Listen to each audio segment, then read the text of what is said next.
After the tragic events in the Prometheus movie, a pair of survivors, the android David and Dr. Elizabeth, managed to escape on the creator's ship. The pair managed to activate the alien ship, and they travel to their home planet to find out why the creators want to destroy humanity. David puts Elizabeth in cryo-sleep, while he remains to learn everything he can understand about the life of the creators and await the meeting. After arriving, the android David did not awaken Elizabeth for peaceful negotiations with the aliens, but decided to destroy the civilization of humanity's creators. Time rewinds back several years. The android is turned on. His creator, the head of the Wayland Corporation, Peter Wayland, calls himself his father and inquires about his name. Looking at the antique sculpture, he calls himself David and plays Wagner's Entrance of the Gods into Valhalla for his father. And then he asks, who created his father? The man refuses to believe that the creation of man is a chain of random events and intends to find the truth.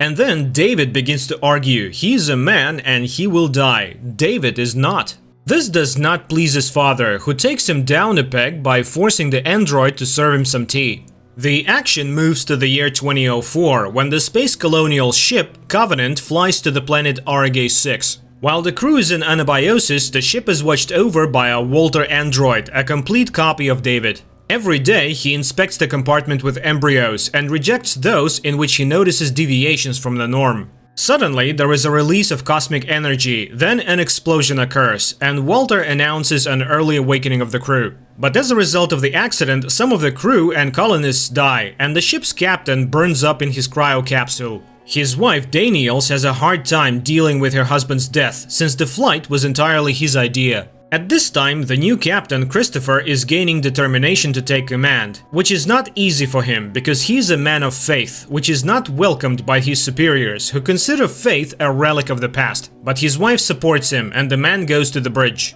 He thanks them for their trust and orders them to begin repairs immediately, despite requests for time to honor the dead. Walter calculates that the repairs should take 48 hours, but advises to get out of this sector quickly.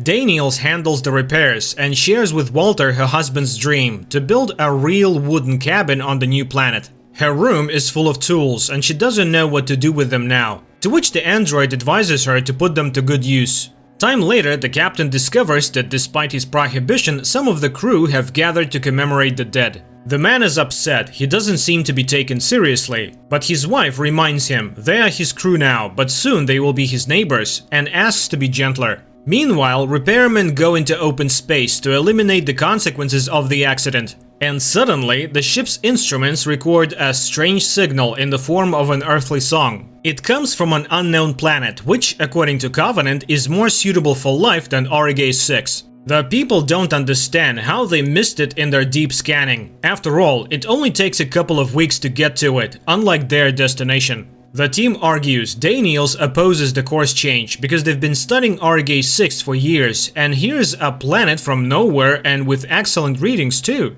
But most people don't want to go back to the cryo capsules, and the new captain decides that the Covenant will fly to the signal. The ship switches to a circular orbit. The descent module with a group of explorers goes to the unknown planet and gets caught in a terrible storm. It has to land on the water of a large lake, as there are only mountains around. The module's pilot goes to check the landing systems, as the landing was hard. The rest of the crew go outside. The people survey the landscape and are surprised. There is vegetation, including wheat, old but not wild. The crew splits up. Karine, the captain's wife, and one other person head off to collect samples for research, while the other group goes in search of the source of the signal. Soon, the people find fallen trees, as if something big flew by, and then they notice something strange. There are no animals or birds in the area. Meanwhile, a magnetic storm intensifies on the planet, and Covenant loses contact with the module. Karine is collecting samples of everything that can be studied when her escort leaves. The man does not notice that he has stepped on strange orbs from which black spores fly out and penetrate his ear.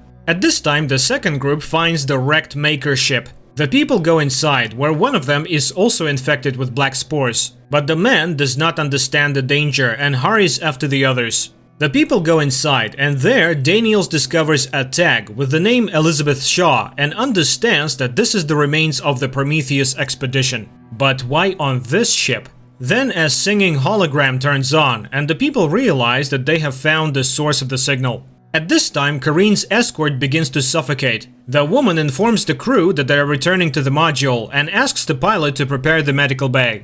Hearing this, the team decides to return as well when the second infected man becomes ill. The pilot meets the pair on their approach and tries to help the infected man. Kareen leads the man to the med bay, but the pilot falls a little behind. As they enter the room, the pilot sees a strange growth on the man's back. The frightened woman jumps out and closes the doors, leaving Kareen alone with the sick man. She runs to the deck house and asks the crew to return as quickly as possible. Her husband, the Covenant pilot, tries to reassure his wife, but due to communication malfunctions, he can't figure out what is happening on the surface. Kareen, meanwhile, asks to be let out of the med bay when a nightmarish creature emerges from the body of the infected man and attacks the woman. The pilot, meanwhile, grabs her shotgun and, opening the doors, tries to shoot the creature, but slips and falls, losing the weapon. The woman tries to escape, but the monster chases her. The pilot gets to another gun and tries again to shoot the creature, but misses and hits the power unit, causing the landing module to explode. The captain, who has almost reached the module, screams in despair as a creature bursts out of the second infected man and disappears into the grass. The Covenant pilots try in vain to establish communication and can do nothing to help those who have descended to the planet. At this moment, the people are attacked by a crowd of creatures popping out of the tall grass. People shoot back, but the creatures don't seem to be doing much harm. Besides, they're incredibly fast and strong. Suddenly, a blinding flare flies over the field, and the stranger who appears from the darkness orders everyone to follow him. The survivors hurry after the man, and soon he leads them to a high gate. As the people enter the gate, they find themselves in a large square strewn with dried up bodies, as if they were caught up in an instant and horrible death.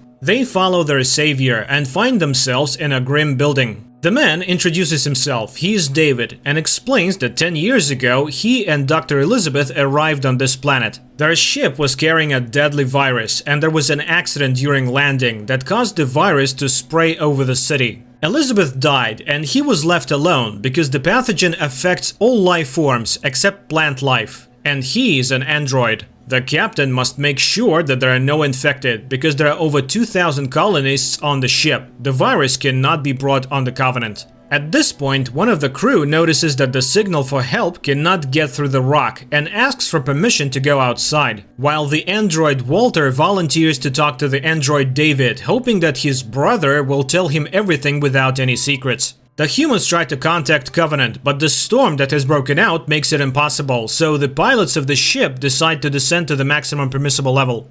Meanwhile, Walter inspects David's accommodation, marveling at his insect drawings. David is fascinated that they look alike and teaches Walter how to play the flute, telling him about the death of their creator, Peter Wayland. Walter informs David that people were concerned about androids' independence and ability to think, so a new generation of androids like him, Walter, was created. At this time, one of the female crew retreats to a side entrance to clean up, while the captain apologizes to Daniels. She was right, they shouldn't have gone down to this planet. They lost 5 people and it's his fault. Meanwhile, David tells Walter the story of his arrival on the planet. When their ship arrived on the planet of the creators, David flew up to the square of the large settlement and opened the ship's airlock. Those greeting the ship saw a dark cloud of biological weapon above them. The makers tried to flee, but the spores caught up with them everywhere, causing them to die in misery. Then David shows the grave of Elizabeth Shaw, who was remarkably kind to him. He loved her, just as Walter loves Daniels, but Walter rejects this speculation. Androids cannot love. To which David points to the stump of brother. Only love can make one sacrifice a part of oneself for someone. Meanwhile, the woman finds water and begins to clean herself up when one of the creatures attacks and kills her. David, who arrives at the scream, tries to talk to it, and it seems that the monster is ready to make contact, but the approaching captain shoots the alien, causing the android to become enraged. The captain demands that David tell the whole truth, and he takes the man to his laboratory cave. At this time, Covenant manages to contact Daniels, and she tells the pilot about the death of his wife. David shows the captain many specimens of local fauna, now defunct, as well as creatures remotely resembling aliens, and tells him that he tried to create a new living creature using a wasp parasite as the basis, which places its larvae in the bodies of its victims. These larvae subsequently kill their host, gnawing their way out. David tells the stunned captain that he wants to show him something important and takes him to the basement where the aliens' eggs are. His experiments were successful, but all that was missing to start this cycle was a host for the parasite. He urges the man to look into the huge egg, a cradle, and when Christopher leans over the opening, a creature jumps out and attacks the captain. At this time, one of the crew finds the body of the dead woman, and Daniels orders everyone to leave immediately. She herself intends to look for the captain, and the pilot of the Covenant decides to pick up the crew by descending to the surface on a cargo platform. Meanwhile, David observes the newborn creature coming out of the captain's chest. Walter finds Elizabeth's dried-up body and realizes what really happened. He goes to the sound of the flute and expresses his conjecture to David. All living things have been destroyed by him. The android doesn't deny it. Humans are an endangered species and don't deserve a second chance. Here he has created the perfect organism and invites his brother to join him. David kisses Walter, simultaneously stabbing him in the base of the neck. The android loses consciousness. When one of the crew descends into the basement where the captain died, a monster pounces on him. Fortunately, he manages to take it down, but the creature's acid blood gets on the man's face, leaving horrible burns. They are then attacked by the creature that got out of the captain's body. The creature kills one of them, but the wounded man manages to escape. Meanwhile, Daniels finds David's drawings, in which he records the life cycle of the creature he bred, and realizes that Elizabeth, who was the creature's first host and died at David's instigation, is also in the lab, among others. The android attacks Daniels. David is trying to explain that his research is very important and that Elizabeth's sacrifice was necessary. Daniels is rescued by Walter, who arrives in time. David is surprised, but the brother explains his resurrection by saying that the new models are much stronger than the old ones. The androids start a fight, while Daniels and the last survivor run for the exit.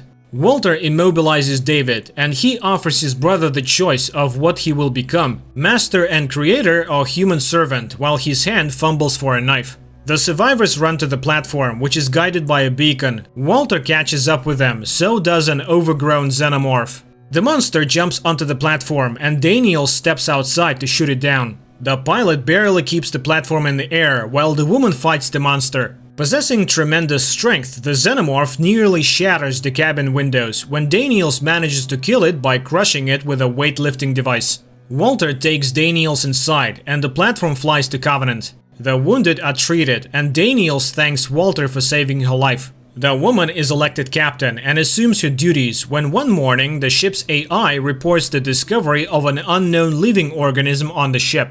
Armed with guns, Daniels and the pilot go in search of the monster and realize that it has come aboard in the body of the man it wounded. Meanwhile, the monster kills a pair of astronauts. Daniels and the pilot track it down and cunningly lure it into a compartment that has an exit to outer space. Wearing a spacesuit, Daniels acts as bait, standing on the edge of the ramp, and the pilot jettisons the machine, which takes the xenomorph overboard. Daniels and the pilot embrace. It's finally over. The ship flies on. Before sinking into anabiosis, Daniels asks Walter if he will help her build the cabin, fulfilling her late husband's wish. But he simply remains silent, as if he doesn't understand the question. At this point, she realizes that Walter is David, but does not have time to do anything as she sinks into sleep. Left alone, David asks the ship's AI to turn on Wagner's music for him. He then goes to the compartment with the sleeping colonists, takes out 2 creature embryos hidden inside him, and places them in a shared incubator.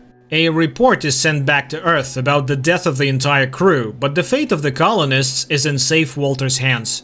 The android David is the central figure around whom everything revolves. Even in the prologue, director Ridley Scott makes it clear that David thinks he is more perfect than his creator. So it is not surprising that the main theme of the movie, which runs through the whole plot, is the theme of the rebellion of artificial intelligence against its creators, making us think about the desire of people to create their own copies and resemble God.